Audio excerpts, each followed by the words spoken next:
all the saints and angels. Salam, selamat pagi Bapak Ibu dimanapun saudara berada. Pada minggu hari ini saya mengambil nas dari kitab suci di dalam Bilangan pasal 26 ayat yang kedua yang berbunyi demikian. Hitunglah jumlah segenap umat Israel yang berumur 20 tahun ke atas menurut suatu suku mereka, semua orang yang sanggup berperang di antara orang Israel. Bapak Ibu, saya ulang lagi, dalam Bilangan 26 ayat yang kedua firman Tuhan berbunyi demikian. Hitunglah jumlah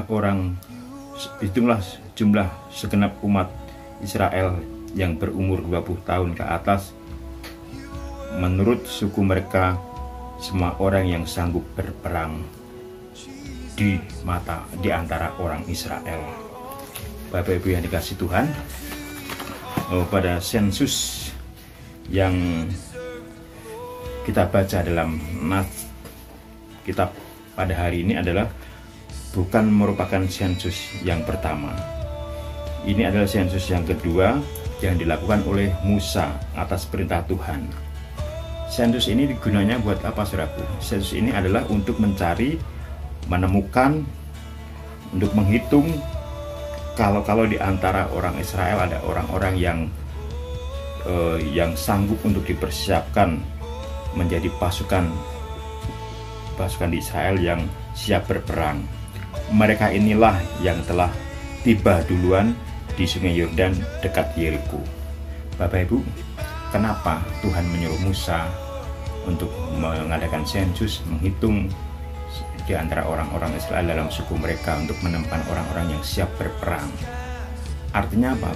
Kalau kita melihat dalam kitab suci bahwa ini bukanlah sensus yang pertama, ini adalah sensus yang kedua. Artinya pada sensus yang pertama Musa tidak menemukan orang-orang Israel yang siap berperang pada waktu itu, yang siap untuk melakukan perintah Tuhan, sehingga diadakan sensus kembali di dalam Bilangan 26 ayat yang kedua ini, saudaraku. Dan orang-orang tua mereka, kalau kita melihat di dalam Bilangan pasal 14 ayat 35 sampai 35, tidak mendapatkan kesempatan tersebut. Artinya kesempatan ini datang pada generasi berikutnya, generasi setelah orang tua mereka, setelah pendahulu mereka. Dan saudaraku, kalau kita perhatikan lebih teliti lagi bahwa di dalam Bilangan pasal yang ketiga, meskipun hasil dari sensus tersebut tidak jauh berbeda dengan sensus-sensus sebelumnya, sehingga dalam pasal 25 Tuhan murka. Artinya apa? Artinya Tuhan tidak menemukan orang-orang yang siap berperang, orang-orang yang siap melakukan perintah Tuhan yang dipimpin oleh Musa pada waktu itu, sehingga dalam pasal 25 dikatakan bahwa Tuhan murka. Nah, saudaraku, karena generasi tersebut tidak didapatkan atau tidak lebih banyak untuk orang-orang yang mau masuk ke dalam Kanaan. Artinya, saudaraku, meskipun dalam sensus yang pertama Tuhan sudah mengadakan sensus yang pertama, tidak menemukannya. Kemudian sensus yang kedua kita baca dalam pasal yang ke-25 juga hasilnya tidak seperti yang diharapkan. Tapi toh, saudaraku, pada akhirnya sensus kedua ini, kesempatan yang kedua ini Tuhan menemukan, meskipun hasilnya tidak beda jauh dengan yang didapatkan sensus sebelumnya. Artinya meskipun dalam hal yang pertama kesempatan itu tidak direspon dengan baik oleh umat Israel, dengan tidak hanya pasukan yang siap berperang, kemudian Tuhan menyuruh Musa mengadakan sensus berikutnya atas perintah Tuhan untuk menghitung, menemukan orang-orang yang siap untuk berperang, untuk menjadi pasukan di antara orang-orang Israel. Saudaraku, akhirnya sensus ini terlaksana dengan ditemukannya orang-orang, meskipun jumlahnya tidak seperti apa yang Tuhan harapkan. Tetapi pada generasi berikutnya inilah, generasi anak-anak inilah Tuhan menemukan mereka. Anak, saudaraku, mungkin di antara kita pernah mengalami, orang tua kita mungkin tidak mengalami masa-masa sebagaimana yang ditawarkan dalam kehidupan kita sebagai generasi penerus. Tetapi saudaraku, orang-orang tua ketika melihat anak-anaknya mendapatkan tawaran, mendapatkan kesempatan yang lebih baik, tentu juga akan merasakan bahagia. Nah saudaraku, peristiwa kesempatan inilah yang direspon oleh bangsa Israel meskipun terlambat, tapi akhirnya melalui mereka pada sensus-sensus berikutnya inilah, sensus kedua inilah, ditemukan orang-orang yang telah tiba dahulu di antara sungai Yeriko. Kemudian melalui mereka lah bangsa Israel bisa masuk menempati Kanaan. Karena apa? Karena pada sensus yang kedua umat Israel meresponi, sehingga dia mempersiapkan pasukan untuk bisa berperang, untuk bisa masuk ke dalam kota Kanaan. Nah, dalam suatu kisah nyata ada seorang keturunan Vietnam dijuluki sebagai manusia perahu. Namanya adalah Hung Bale. Dia tuh orang berdarah Vietnam, tapi karena keadaan Vietnam pada waktu itu tidak memungkinkan orang tuanya untuk merawat anaknya dengan baik, tidak mungkin anak merawat anaknya dengan mengasuhnya dengan baik, dia mendapatkan hidup yang layak, dan kan akibat tekanan dan peperangan, sehingga orang tua dari Hung Bale ini pada waktu Hung Bale berusia 5 tahun harus menghanyutkan anaknya ke dalam lautan lepas. Dengan tujuan apa saya nggak tahu. Kalau pada waktu untuk menyelamatkan anaknya, kenapa harus dibuang dihanyut dalam lautan lepas? Bisa-bisa saja anak itu tidak selamat, atau memang orang tuanya itu berpikir ketika harus hidup dengan orang tuanya tidak akan mendapatkan suatu kesempatan yang baik karena tekanan yang begitu dahsyat, peperangan dan sebagainya, sehingga orang tua berpikir, wah, anak saya lepas dihanyutkan dalam lautan yang luas. Itu pun juga istilahnya pasti juga ada plus minusnya, iya kalau selamat, iya kalau tidak. Tapi saudaraku, pada waktu orang tuanya tidak mempunyai pilihan lain kecuali harus menyelamatkan anaknya daripada menjadi korban peperangan dan terhimpit oleh tekanan yang ada, kemungkinan anaknya tidak akan selamat. Dan inisiatif daripada orang tuanya adalah melepaskan anak itu, menghanyutkannya ke dalam lautan pada anak itu berusia 5 tahun.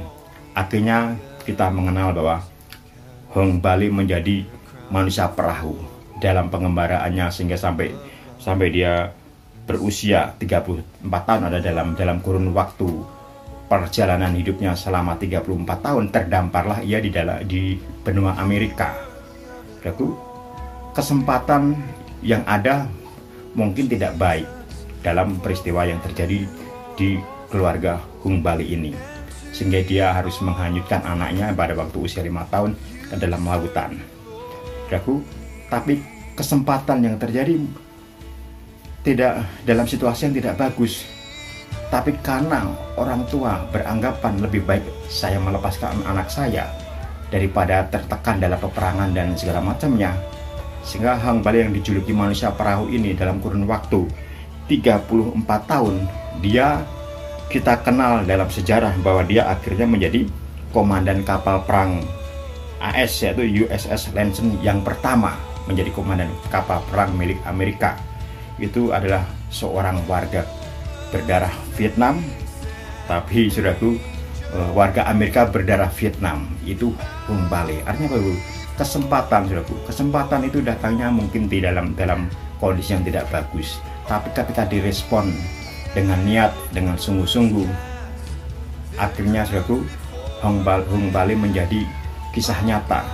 Sejarah mencatat bahwa dia menjadi komandan kapal perang Amerika yang pertama berdarah Vietnam.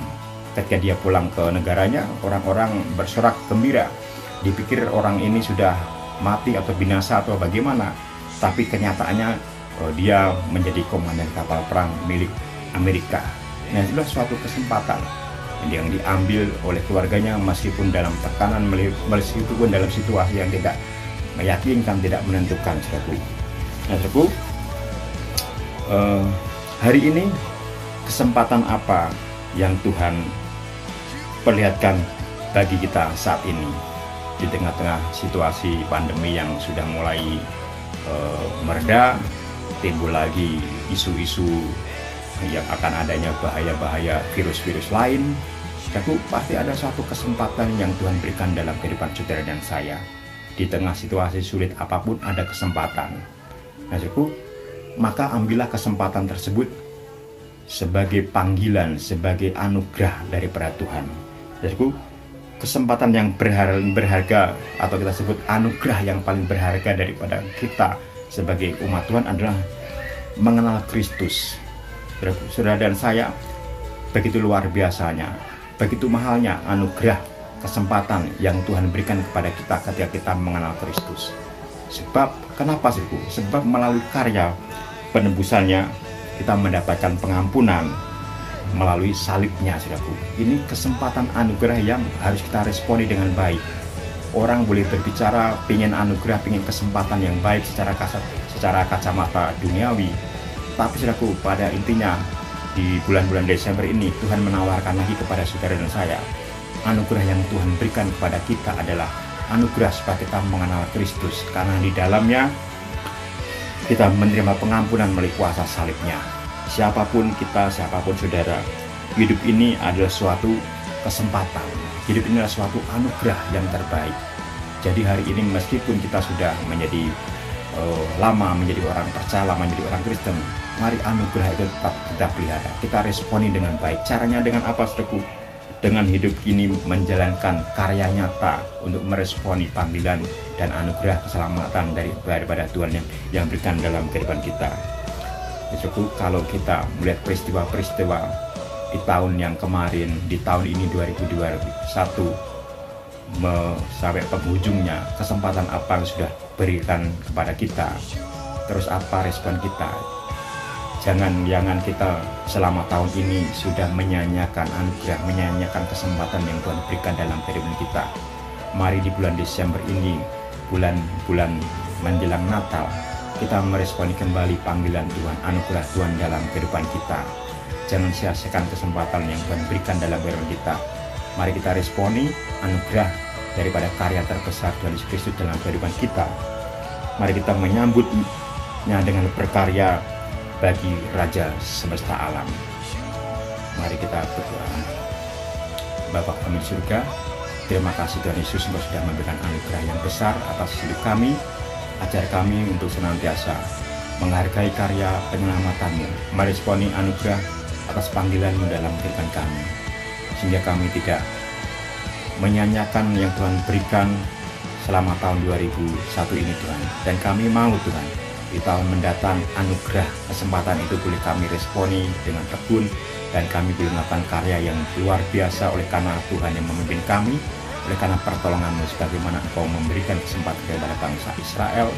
Engkau memberikan kesempatan beberapa kali dan hingga mereka meresponi pada generasi berikutnya. Kami mau, Tuhan, bahwa kesempatan itu ketika datang kembali kepada kami mau meresponnya dengan sungguh-sungguh. Terima kasih Bapa dalam surga. Engkau memberkati setiap umat-Mu dimanapun berada, memberkati jemaat-Mu, memberkati para pelayan Tuhan, memberkati hamba-hamba Tuhan, memberkati negeri kami. Biarkan negeri kami juga mendapatkan kesempatan yang bagus, mendapatkan kesempatan baik, mendapatkan anugerah yang datang daripada Tuhan Yesus Kristus. Terima kasih Bapa, terima kasih dimanapun saudara seiman kami berada di seluruh muka bumi ini, Tuhan. Kiranya Tuhan juga memberikan kesempatan anugerah untuk mengenal Kristus lebih dalam lagi, anugerah untuk menghargai karya keselamatan di dalam penebusan karya salib Kristus dalam kehidupan kami. Terima kasih Bapa. Kami alaskan doa kami dan kami terima berkat yang datangnya daripada Bapa Surgawi yang dinyatakan oleh Tuhan Yesus Kristus, dimatikan oleh kuasa Roh Kudus sampai maranatha Tuhan datang kembali. Dalam nama-Mu yang kudus kami berdoa mengucap syukur. Haleluya. Amin.